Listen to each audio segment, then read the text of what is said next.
उसके फरोगे हुस्न से झमके है सब में नूर, शम्मे हरम हो या के दिया सोमनाथ का।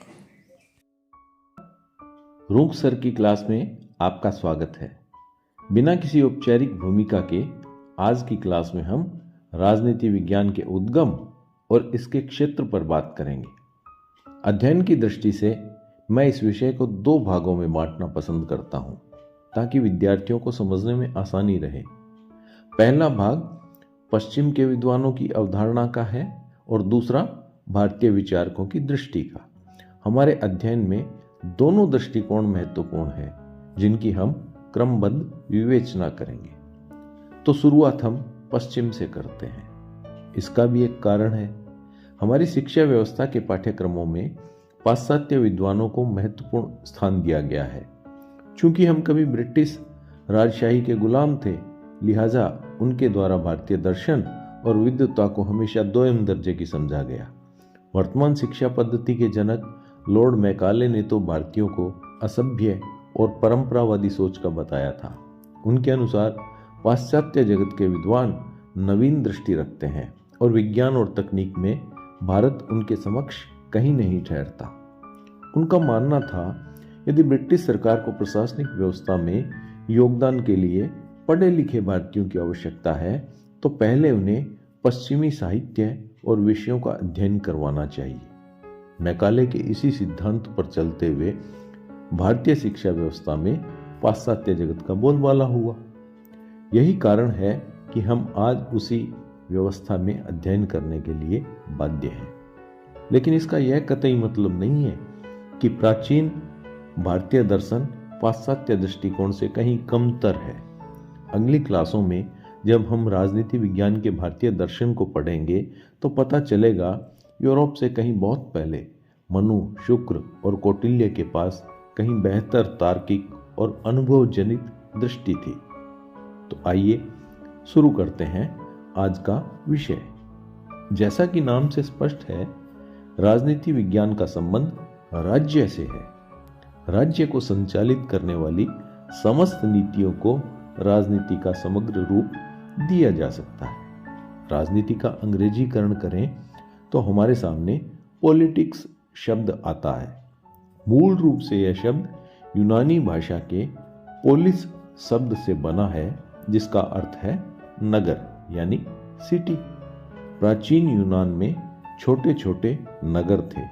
उस समय राजनीति का अर्थ उस विधा से लगाया जाता था जो नगर या राज्यों की समस्याओं का विश्लेषण किया करती थी। वर्तमान राजनीति विज्ञान उसी प्राचीन नगर व्यवस्था का परिष्कृत रूप है। नगर अब राज्य अर्थात देश में बदल चुके हैं और आज इन्हीं राज्यों तथा सरकार से संबंधित विषयों का अध्ययन राजनीति विज्ञान के अंतर्गत किया जाता है।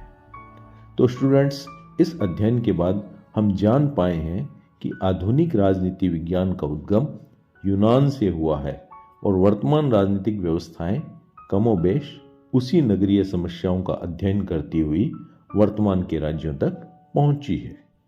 अब हम राजनीति विज्ञान के क्षेत्र की बात करते हैं। राजनीति शास्त्र का क्षेत्र अत्यंत विस्तृत है। राजनीति विज्ञान के जनक अरस्तु ने इसे मास्टर ऑफ साइंस कहा है। मूल रूप से राजनीति विज्ञान के क्षेत्र को अध्ययन की दृष्टि से निम्न भागों में बांटा जा सकता है। पहला है मानव का अध्ययन। जी हां, राजनीति विज्ञान के केंद्र में व्यक्ति ही है जिसका अध्ययन किया जाता है। सभी राजनीतिक संस्थाएं व्यक्ति द्वारा संचालित होती है। यदि ये व्यक्ति और समाज के हितों की पूर्ति नहीं करती तो इनका कोई औचित्य नहीं है। लिहाजा राजनीति विज्ञान के क्षेत्र में मनुष्य की समस्त क्रियाओं का अध्ययन सर्वाधिक महत्वपूर्ण है। दूसरा है राज्य का अध्ययन। राज्य राजनीति शास्त्र का मुख्य विषय है जिसके अंतर्गत राज्य के अतीत, वर्तमान और भविष्य का अध्ययन किया जाता है। राज्य कैसा था, कैसा है और इसे कैसा होना चाहिए। अतीत के अध्ययन से राज्य के प्रारंभिक स्वरूप तथा विकास यात्रा को समझा जा सकता है। वर्तमान व्यवस्था के अंतर्गत सामयिक समस्याओं की जानकारी मिलती है। राज्य का भूत और वर्तमान राजनीतिक संस्थाओं के स्वरूप और संगठन में किन बदलावों की अपेक्षा रखता है, इसका अध्ययन भी राजनीति शास्त्र के अंतर्गत किया जाता है। तीसरा है सरकार या सत्ता का अध्ययन। राज्य का मूर्त रूप सरकार ही तो है। राज्य सरकार के माध्यम से कार्य करता है। सरकार राज्य की इच्छा को प्रकट करती है, इसे क्रियान्वित करती है तथा इसकी सिद्धि के लिए प्रयास करती है। अतः राजनीति शास्त्र के क्षेत्र में सरकार का अध्ययन अनिवार्य है। राजनीति शास्त्र सरकार के ऐतिहासिक विकास और विभिन्न अंग जैसे व्यवस्थापिका, कार्यपालिका, न्यायपालिका और राजनीतिक प्रक्रियाएं जैसे निर्वाचन, प्रतिनिधित्व, राजनीतिक दल, दबाव समूहों, जनमत आदि का अध्ययन करता है। चौथा है राजनीतिक दर्शन का अध्ययन। गिलक्राइस्ट तो राजनीतिक दर्शन को राजनीति शास्त्र का पूर्वगामी मानते हैं। राजनीतिक दर्शन राजनीति शास्त्र का विषय है। राजनीतिक दर्शन में राजनीतिक सिद्धांत, राज्य के स्वरूप और उद्देश्य तथा राज्य, व्यक्ति और सरकार के पारस्परिक संबंधों की विवेचना की जाती है। सभी राजनीतिक दार्शनिकों ने राजनीतिक सिद्धांतों को निर्धारित करने का प्रयास किया है। अतः राजनीति शास्त्र के लिए राजनीतिक दर्शन का अध्ययन अनिवार्य है। पांचवा है अंतर्राष्ट्रीय संबंधों का अध्ययन। कोई राज्य अकेले कार्य नहीं करता, उसे दूसरे राज्यों के साथ भी अनेक प्रकार के समझौते और संधियां करनी पड़ती है।